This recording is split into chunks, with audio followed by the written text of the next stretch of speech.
প্রিয় দর্শক, সাজ্জাদ কাদিরের সালাম নেবেন। আসসালামু আলাইকুম। একই সাথে প্রীতি এবং শুভেচ্ছা। এই মুহূর্তে আপনাদের সামনে কথা বলতে এসছি ইরান ইসরায়েল যুদ্ধের আবহে অপারেশন সিন্ধু শুরু ভারতের, বাংলাদেশ কি করছে এই প্রসঙ্গটা নিয়ে আপনাদের সামনে কথা বলবো। এই মুহূর্তে মধ্যপ্রাচ্য থেকে শুরু করে আমাদের দক্ষিণ এশিয়া পর্যন্ত সবচেয়ে বড় টেনশনের নাম ইসরায়েল ইরান যুদ্ধ। ইরানের যুদ্ধ মানে এই সংকট বা এই অচলাবস্থা যে শুধুমাত্র ইরানের, তা যদি ভাবা হয় সেটি ভুল ভাবা হবে। ইতিমধ্যে ইরানের রাজধানী তেহরান খালি হতে শুরু করেছে, খালি করা হচ্ছে, কারণ গত পরশু মঙ্গলবার মার্কিন প্রেসিডেন্ট ডোনাল্ড ট্রাম্পও একটা ইরানের জন্য, বিশেষ করে তেহরানের জন্য একটা বড় থ্রেটের কথা বলেছিলেন, যে তেহরান খালি করে দেওয়ার কথা বলেছিলেন। খালি করবার অর্থ এই যে তেহরানে আরো বড় ধরনের হামলা হবে বা হচ্ছে। যুদ্ধ চলমান রয়েছে প্রতিনিয়ত। আমরা যে মুহূর্তে কথা বলছি সেই মুহূর্তে হয়তো কোনো জায়গায় হামলা হচ্ছে কিংবা হামলার পরিকল্পনা হচ্ছে। এরই মধ্যে ভারত ইরান ইসরায়েল যুদ্ধের মধ্যে ভারত অপারেশন সিন্ধু নামে একটি অপারেশনের পরিকল্পনা নিয়েছে এবং এটি বাস্তবায়নও প্রক্রিয়াও চলছে। ইরান থেকে মূলত ভারতীয় নাগরিকদের বের করে আনতে নয়াদিল্লির এই অভিযান, এবং এই অভিযানটির নাম দিয়েছে অপারেশন সিন্ধু। বর্তমানে মোট 10,000-এর মতো ভারতীয় নাগরিক ইরানে রয়েছে। এর মধ্যে বেশিরভাগই শিক্ষার্থী, প্রায় 60% শিক্ষার্থী। প্রতি বছর ভারতের হায়দ্রাবাদ, লখনৌ ও জম্মু কাশ্মীর এই 3 এলাকার বাসিন্দারা ইরানে গিয়ে থাকেন। বুধবার এক বিবৃতিতে ভারতের বিদেশ মন্ত্রক জানিয়েছে, অপারেশন সিন্ধুর প্রাথমিক পর্বে 110 জন শিক্ষার্থীকে যুদ্ধে জর্জরিত ইরান থেকে সরিয়ে আনা হয়েছে। জানা গেছে, ইরান সীমান্ত পেরিয়ে মঙ্গলবার ভারতীয় শিক্ষার্থীদের নিরাপদে নিয়ে যাওয়া হয় আর্মেনিয়ায়। সেখান থেকে গাড়িতে নিয়ে যাওয়া হয় আর্মেনিয়ার রাজধানী ইয়েরেভানে। তাদের সঙ্গে ছিলেন ইরান ও আর্মেনিয়ার ভারতীয় দূতাবাসের কর্মকর্তারা। পরে বুধবার সেখান থেকে একটি বিশেষ বিমানে শিক্ষার্থীদের নিয়ে দিল্লির উদ্দেশ্যে রওনা দেওয়া হয়। বুধবার বেশি রাতের দিকে বা বৃহস্পতিবার ভোরের দিকে তাদের দিল্লিতে পৌঁছে যাওয়ার কথা। ইরান ইসরায়েল যুদ্ধের মধ্যে ভারতীয় শিক্ষার্থীদের নিয়ে বিশেষ করে উদ্বেগ বাড়ছিল। এরই মধ্যে সোমবার থেকে আটকে পড়া ভারতীয় শিক্ষার্থীদের আর্মেনীয় হয়ে ইরান থেকে সরিয়ে আনার প্রক্রিয়া শুরু হয়। তারপরের দিনই ইরানে থাকা ভারতীয় নাগরিক এবং ভারতীয় বংশোদ্ভূতদের জন্য বিশেষ নির্দেশিকা জারি করেছে তেহরানের ভারতীয় দূতাবাস। মঙ্গলবার দূতাবাসের তরফ থেকে বলা হয়, দেরি না করে প্রত্যেকে যেন তেহরান ছাড়েন। যাদের সামর্থ্য রয়েছে তারা যেন নিজেরাই অন্য কোনো শহরে চলে যেতে পারেন। তারপরের দিনই অপারেশন সিন্ধু শুরু করলো ভারত। ফলে ইরানে আটকে থাকা সকল ভারতীয়কেই এবার নিরাপদে ফিরিয়ে আনা যাবে বলে আশাবাদী ওয়াকিবহাল মহল। এর মধ্যে বাংলাদেশ কি করছে? বাংলাদেশের ইরানে কত সংখ্যক মানুষ বসবাস করে? এই মুহূর্তে ইরানের জন্য, ইরানে সবচেয়ে বড় যেটি সংকট বা সমস্যা, ইরান থেকে বিভিন্ন দেশের যে নাগরিকরা সেখানে বসবাস করে তাদেরকে নিরাপদে সরিয়ে নেওয়াটা এই মুহূর্তে পৃথিবীর যেসব দেশের নাগরিক সেখানে বসবাস করে তাদের জন্য একটা বড় ধরনের চ্যালেঞ্জ। ইরানে বাংলাদেশি নাগরিকদের বসবাস খুব বেশি নয়, সামান্য 2,000-এর মতো মানুষ সেখানে বসবাস করে। যেহেতু ইরানের বা তেহরানের আকাশপথ বন্ধ, সেহেতু প্রত্যেককেই বিকল্প পথ অনুসরণ করে তাদের নাগরিকদের সরিয়ে নিতে হচ্ছে। এমনকি ইসরায়েল ইরানে হামলা করেছে, তারা আকাশপথ বন্ধ থাকায় তারা সমুদ্র পথে কদিন আগে তাদের 1,500-এর মতো নাগরিককে সরিয়ে নিয়েছে। ইসরায়েল ইরান সংঘাতে অব্যাহত থাকায় তেহরান থেকে বাংলাদেশিরা ফিরতে চান, তাদের দেশে আনার উদ্যোগ নিয়েছে বাংলাদেশ সরকারও। তেহরান থেকে প্রথমে স্থলপথে ইরান পাকিস্তান সীমান্তে নেওয়া হতে পারে, এখনো পর্যন্ত হতে পারে পর্যায়ে আছে। এরপর পাকিস্তান থেকে আকাশপথে আনা হতে পারে বাংলাদেশিদের। যদিও ইরান ইসরায়েল সংঘাত শুরুর পর থেকে ইরানের সঙ্গে সীমান্ত বন্ধ করে দিয়েছে পাকিস্তান। আপনারা জানেন যে পাকিস্তান এবং ইরান দুটি সীমান্ত রাষ্ট্র।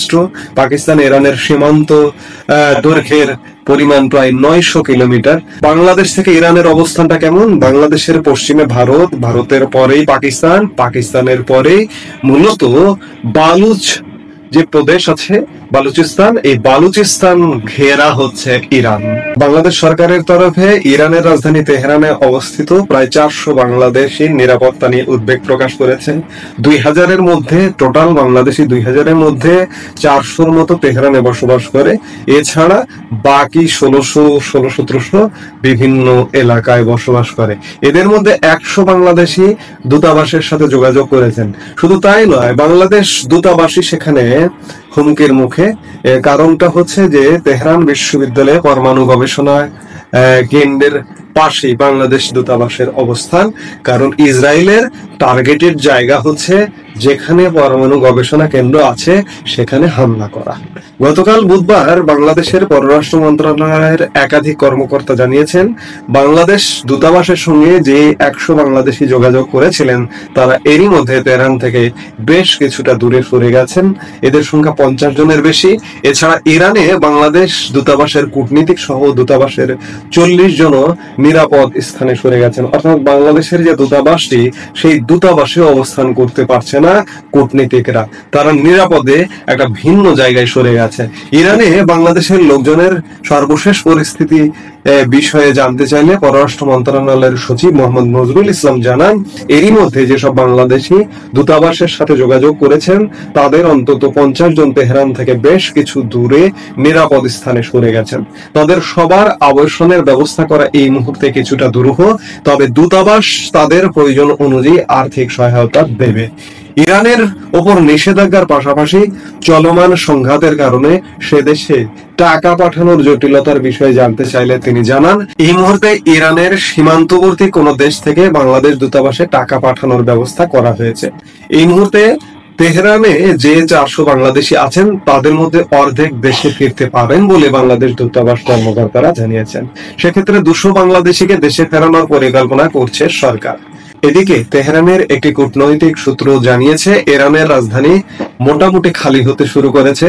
এমন পরিস্থিতিতেও লোকজনকে দেশে ফেরানো এবং প্রয়োজনীয় সহায়তা দিতে বাংলাদেশ দূতাবাস পুরো দমে চালু থাকবে। বাংলাদেশের যেসব লোক দেশে ফিরতে চান তাদের সমস্যার সমাধান করা হবে। এই পরিস্থিতিতে তেহরানের পরিস্থিতির আরো অবনতি ঘটলে ইরানে বাংলাদেশ দূতাবাসের কার্যক্রম স্থগিত বা অন্য কোথাও গিয়ে কাজ চালানোর বিষয়টি বিবেচনায় নেওয়া হবে। তবে পরিস্থিতি যেভাবে এগোচ্ছে তাতে আগামী কয়েকদিনের মধ্যে অবস্থার আরো অবনতি ঘটতে পারে। তবে আশার কথা হলো যে এখন পর্যন্ত ইরানে অবস্থানরত বাংলাদেশিদের কেউ হতাহত হননি।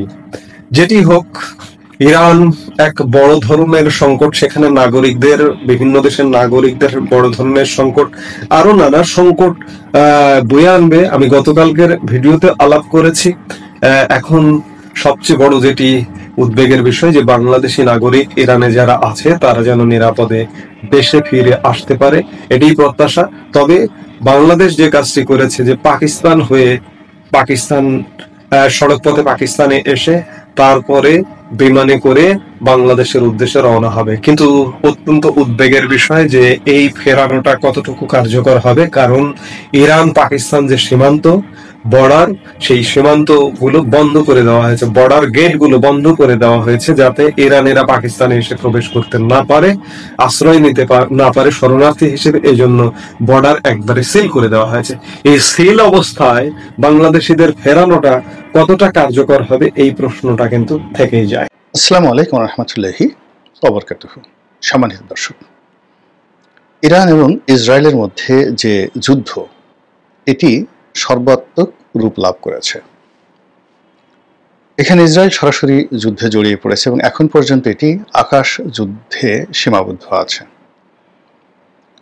এবং এটিকে যদি স্থল যুদ্ধে পরিণত করতে হয় তাহলে পুরো ইউরোপীয় শক্তি এবং আমেরিকার যে শক্তি সমূহ রয়েছে তাদের সবাইকে এখানে সৈন্য পাঠাতে হবে এবং কম করে হলো মধ্যপ্রাচ্যের মাটিতে বিভিন্ন জাহাজ থেকে, হেলিকপ্টার থেকে তাদের যে বেজগুলো রয়েছে সেই বেজগুলোতে ইউরোপ এবং আমেরিকার না হলেও 15 লক্ষ থেকে 20 লাখ সৈন্য তাদেরকে পাঠাতে হবে। এছাড়া ইরানের যে বিশাল ভূখণ্ড, সেই ভূখণ্ডে স্থল অভিযান চালানো সম্ভব নয়। দ্বিতীয়ত, এই যুদ্ধে যদি আগে, মানে স্থল যুদ্ধ যদি আমেরিকা শুরু করে তার আগে যদি ইসরায়েল শুরু করে দেয় স্থল যুদ্ধ এবং ডিক্লেয়ার দিয়ে, এবং যে সকল জায়গাতে তারা প্রক্সি ওয়ার চালিয়ে আসছে দীর্ঘদিন ধরে, যেমন ইয়েমেনে যাদের সঙ্গে সীমান্ত রয়েছে, তারপর যেমন রয়েছে সিরিয়ার সঙ্গে, এরপর লেবাননে, এরপর জর্ডানে, এরপর পশ্চিম তীরে। তো এই সকল জায়গাতে খুব সহজে, মানে 1-2 ঘন্টার মধ্যে ইসরায়েলকে চ্যালেঞ্জ জানানোর জন্য ইরান শূন্য সমাবেশ ঘটাতে পারে। কেবলমাত্র বাধা দেওয়ার মতো শক্তি রয়েছে মিশরের সেনাবাহিনী, শক্তিশালী সেনাবাহিনী ইচ্ছা করলে ইরানকে বাধা দিয়ে রাখতে পারবে, কিন্তু দীর্ঘমেয়াদে নয়।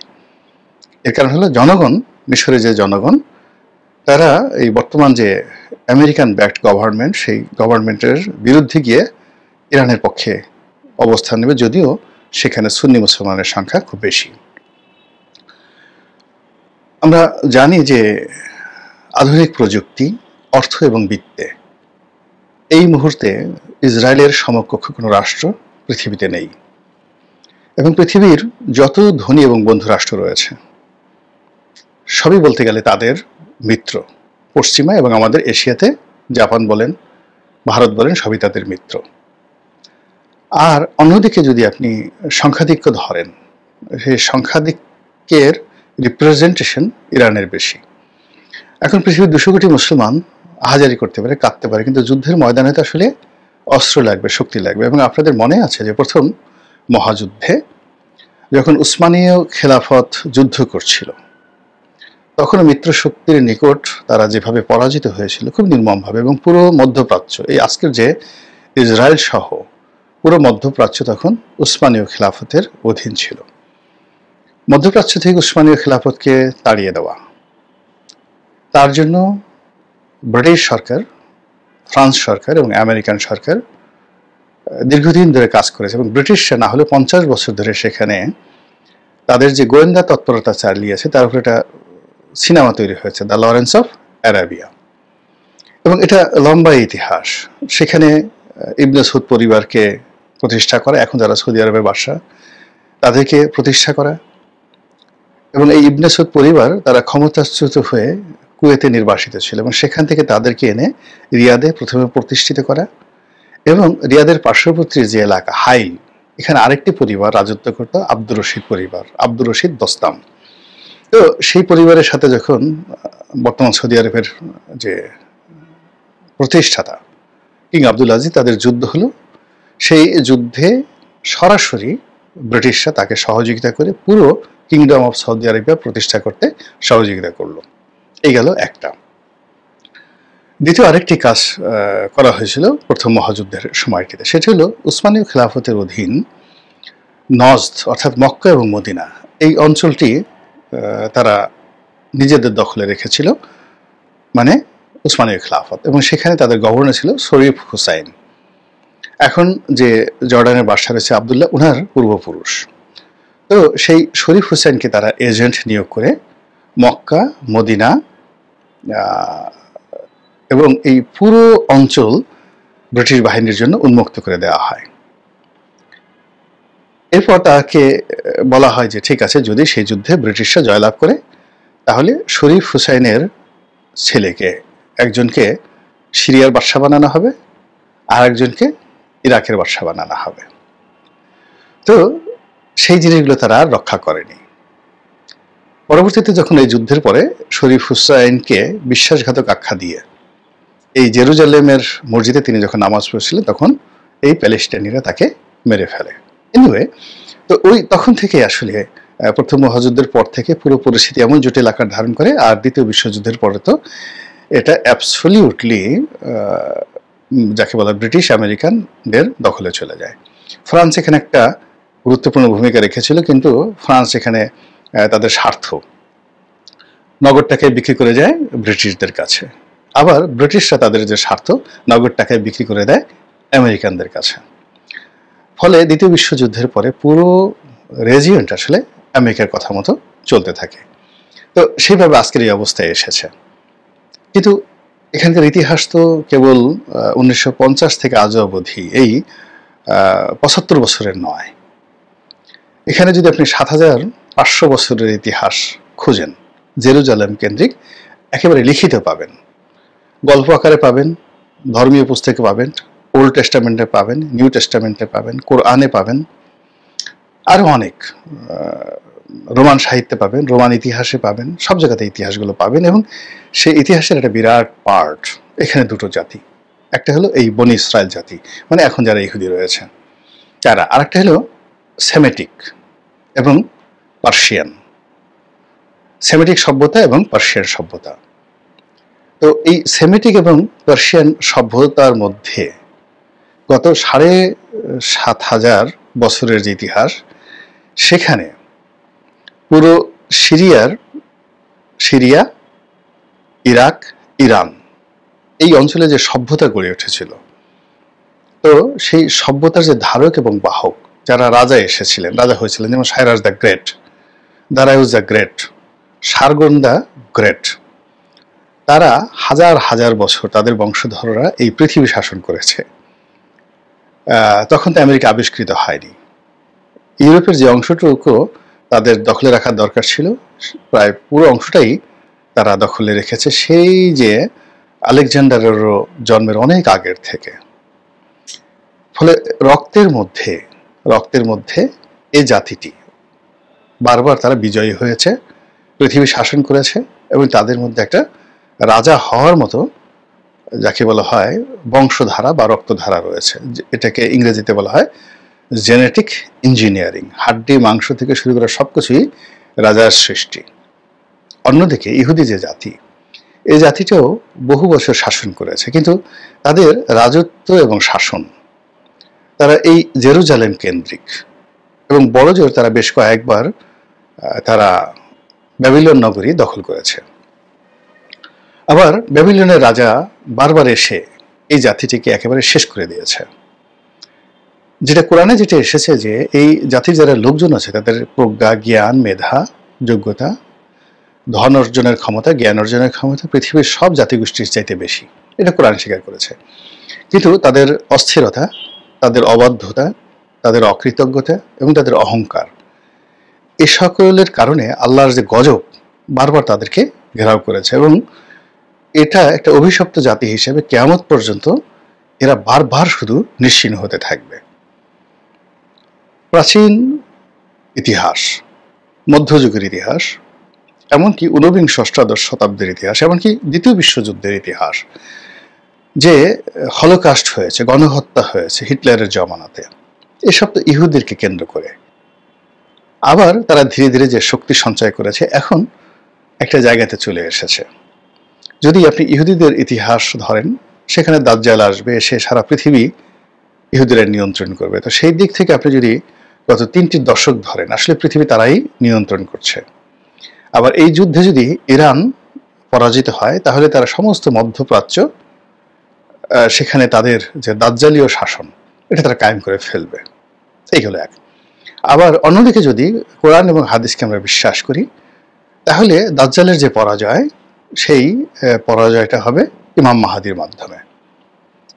এটা হতে পারে। আবার যদি ধর্মকর্ম বাদ দেন, এমনি যদি ভূতাত্ত্বিক রাজনীতি আপনি চিন্তা করেন, যেটা অতীতে বহুবার হয়েছে, এরকম ভূতাত্ত্বিক রাজনীতির উপর ভিত্তি করে ইরান এবং ইসরায়েলের এই যুদ্ধ যদি একেবারে সায়েন্টিফিক ওয়েতে আমরা ধরি, সেক্ষেত্রে এখন যে যুদ্ধটা চলছে, এই যুদ্ধটা সায়েন্স এবং অলৌকিক ঘটনা, সারপ্রাইজিং অনেক কিছু ঘটছে এই যুদ্ধের মধ্যে, যেটা আপনি আমি কল্পনা করিনি।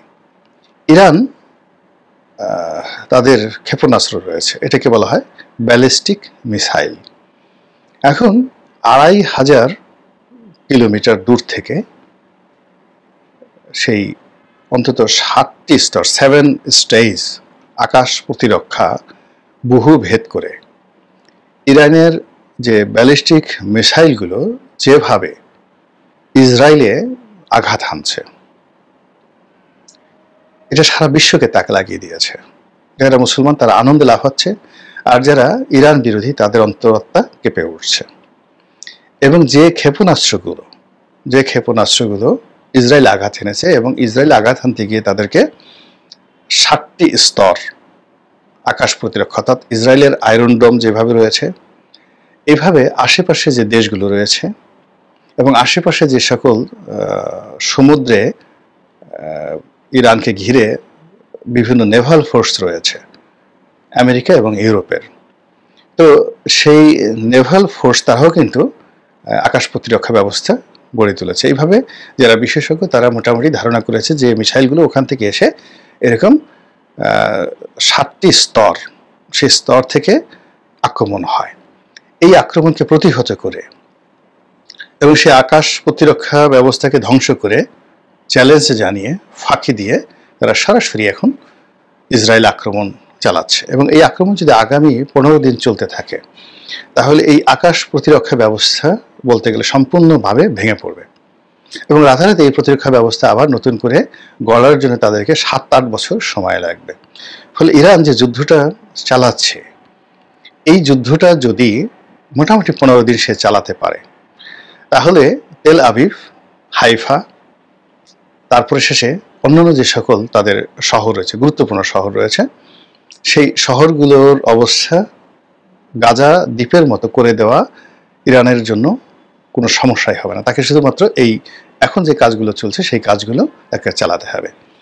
অন্যদিকে ইসরায়েলের হাতে যে ছোট একটা জায়গা, ছোট্ট একটা মানে ইরানের একটা ছোট শহর তেহরানের মতো আয়তন নেই কিন্তু ইসরায়েলের, ফলে তাদের যে অস্ত্র, গোলা বারুদ যা কিছু রয়েছে, এমনকি তাদের যে পরমাণু অস্ত্র রয়েছে তার পুরোটাও যদি তারা প্রয়োগ করে হিসাবে, এর তো একটা হিসাব, তাদের কতটা মিসাইল রয়েছে, কতটা কি রয়েছে, এগুলো যদি তারা ইরানের সেই পুরো শহরকে ধ্বংস করে দেয় সবকিছু দিয়ে, এটা সম্ভব নয়।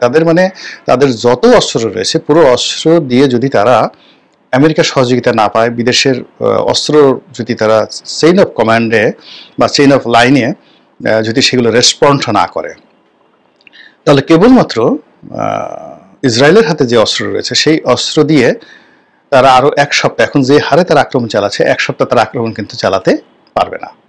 তাদেরকে লাইনে এসে আমেরিকার অস্ত্র সরবরাহ লাগবে, তাছাড়া তারা টিকবে না।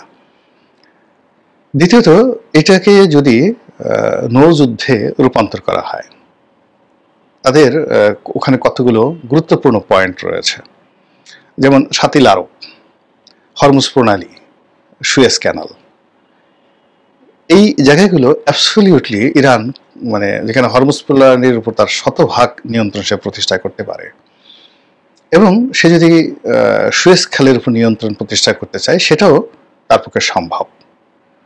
অন্যদিকে ভূমধ্য সাগর, লোহিত সাগর, এই অঞ্চলেও ইরান এবং হুতি এদের আধিপত্য, প্লাস আরব সাগর, তারা সেটা প্রতিষ্ঠা করতে পারে। ফলে নৌযুদ্ধ যদি একই সঙ্গে শুরু হয়ে যায়, সর্বাত্মক যুদ্ধ যেটা ইরানের ধর্মীয় নেতা বলেছে, তাহলে এটা ইসরায়েলের জন্য শ্বাসরুদ্ধকর, অর্থাৎ আমেরিকা প্রস্তুতি নেওয়ার আগেই এখানে অনেক কিছু হয়ে যাবে। আর থার্ডলি, সে যদি স্থল যুদ্ধ শুরু করে দেয় আগামী 2 সপ্তাহের মধ্যে, এর কারণ হলো তার যে প্রক্সি যুদ্ধের ইনস্ট্রুমেন্টগুলো রয়েছে, সেটা হামাসের মাধ্যমে আছে, সেটা হুতির মাধ্যমে আছে, সেটি আরো অনেকগুলো, অন্তত 100টি যাদের গেরিলা সংস্থা তাদের রয়েছে। তো সেই 100টি গেরিলা সংস্থার মধ্যে যারা ইরাকে কাজ করছে, লেবাননে কাজ করছে, তারপরে যাকে বলে এমনকি গাজার মধ্যেও কাজ করছে, ফিলিস্তিনে কাজ করছে, এই জায়গাগুলো যদি অ্যাক্টিভ হয়ে যায় এবং তার সঙ্গে সঙ্গে যদি ইরানি আর্মি সেখানে মুভ করে, সেটা প্যারাট্রুপের মাধ্যমে করতে পারে, জাহাজের মাধ্যমে করতে পারে, সাবমেরিনের মাধ্যমে করতে পারে, কি যে হচ্ছে সেটা বলার মতো নয়। এবং এই যুদ্ধে প্রথমে যেভাবে বলা হচ্ছিল যে ইসরায়েল এবং আমেরিকা যদি সরাসরি আক্রমণ করে, হয়তো 24 ঘন্টার বেশি ইরান টিকে থাকতে পারবে না। কিন্তু অবস্থা হচ্ছে যে এই কয়দিন যুদ্ধের ফলে এখন পর্যন্ত আমরা বলতে পারছি না যে যুদ্ধের পরিণতি কি হবে। ইট মিনস ইরান কিন্তু টিকে গেছে, অর্থাৎ 24 ঘন্টা 48 ঘন্টা যে টাইম ফ্রেমটা সারা পৃথিবীকে আতঙ্কিত করতো যে আমেরিকার এটা আছে, ইসরায়েলের এটা আছে, তারা এটা করতে পারে, যত সব ভুং ভাং, ভয়ে আমরা সব যাকে বলা হয় অস্থির থাকতাম। সেই আবদার রশিদের সেই বিখ্যাত কবিতার মতো যে লোকটা শুধু করতো বড়াই, ভাঙতে পারি লোহার কড়াই, শুনে সবাই কাঁপতে ডরে, খিল লাগিয়ে থাকতে ঘরে। তো ইসরায়েলের যে প্রতিরক্ষা ব্যবস্থা, এটি নিয়ে এরকম একটা ভয় এবং আতঙ্ক আমাদের মধ্যে যে ছিল, এটা গত 48 ঘন্টায় কেটে গেছে। এবং ইসরায়েলে ইরানি আক্রমণের যে ধ্বংসাত্মক যে সকল ভিডিও ফুটেজ দেখা যাচ্ছে, এটা ইসরায়েলের অভ্যন্তরে যে প্রতিক্রিয়া তৈরি করছে তার চাইতে সারা দুনিয়াতে যাকে বলা হয় ইসরায়েলি যে স্বার্থ এবং আমেরিকান যে স্বার্থ, এই স্বার্থের উপর কিন্তু মারাত্মক একটা হুমকি হয়ে দেখা দিয়েছে। আল্লাহ উত্তম ফয়সালাকারী, আল্লাহ ভালো জানেন এবং তিনি এই পৃথিবী তার ইচ্ছা মতো পরিচালনা করেন। এই যুদ্ধের ফলাফল তাই হোক যেটি আমাদের মানুষের জন্য, পৃথিবীর জন্য, সকলের জন্য কল্যাণকর হবে। আসসালামু আলাইকুম ওয়া রাহমাতুল্লাহি ওয়া বারাকাতুহু।